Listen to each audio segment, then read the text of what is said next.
Hey guys, welcome everybody to another chart analysis update for Bitcoin and Ethereum on this channel. My name is Daniel, and as always we start on a Bitcoin 4-hour time frame. And oh well, I forgot to mention that after the Bitcoin and Ethereum chart we're also going to have a look at the Freeport stock chart, okay? But for now we're gonna start at the 4-hour time frame for Bitcoin, and so far the analysis is holding up. We didn't invalidate anything, we didn't, we didn't disregard any guidelines so far. So, since we didn't go with that high above that one, it's very reasonable to say or to stick with the opinion that we had two separate 1-2 setups up there, a wave 3 towards the downside, a wave 4, the first wave 5, another wave 4, because we had two 1-2 setups up there. And now is another wave 5 following towards the downside. The Elliottwave guidelines are telling us that this second wave 4 is not really supposed to go above this wave 4, but if it wouldn't invalidate the whole scenario. It would just disregard one guideline. But it is what it is. I'm still bearish, even if we would make a higher high, I would stay bearish. But my personal stop loss is there, since we have this guideline.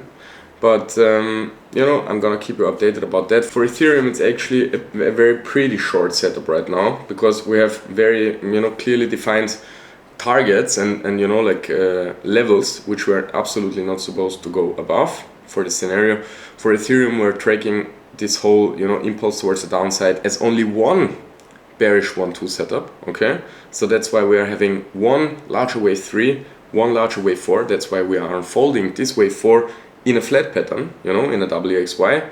And also here we are expecting one more low towards the downside. The only difference to the Bitcoin chart is that this was only one larger wave 4 in a WXY, and because we only had one larger 1-2 setup. And for Ethereum, for Bitcoin, we had two separate 1-2 setups. That is why Bitcoin is making a lower high here, because he is forming two separate wave 4s, but both are going to have a crash towards the downside in a wave 5.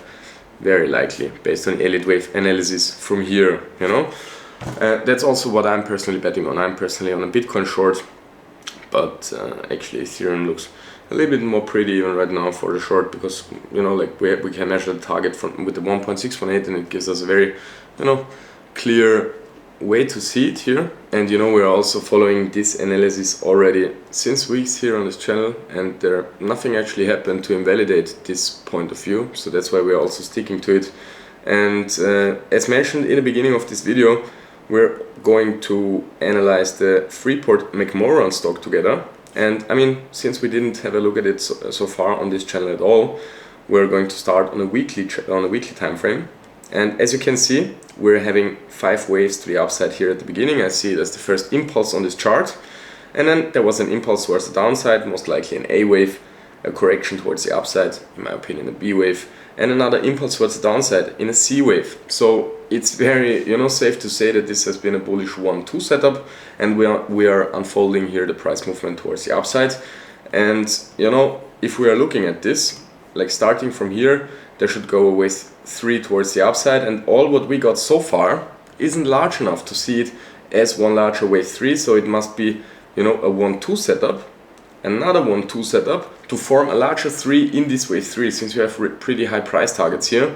That's just based on the Elliottwave analysis. That would also stay the most likely option until we would break one of the previous wave 2s towards the downside. Then the view would change here.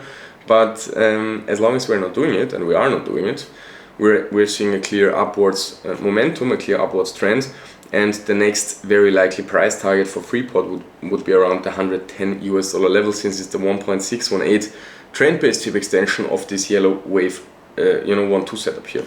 Okay, so same as for the Bitcoin chart towards the downside. Can you remember when we had the two separate 1-2 setups? There will be one wave 3, then two separate wave 4s and 5s. Same we're seeing here towards the upside, two separate 1-2s. Now we're expecting a larger wave 3, but in this case towards the upside. Then there should be two smaller wave 4s to finish off these two 1-2 setups from the beginning, and that will really finish off the white wave 3 which we had on the chart on the weekly time frame. I hope that helped, guys. I hope this analysis provided some value to you. If that's the case, don't forget to subscribe to the channel, leave a like down below, and I hope we see each other in the next video tomorrow. Until then, stay hard. Ciao, ciao.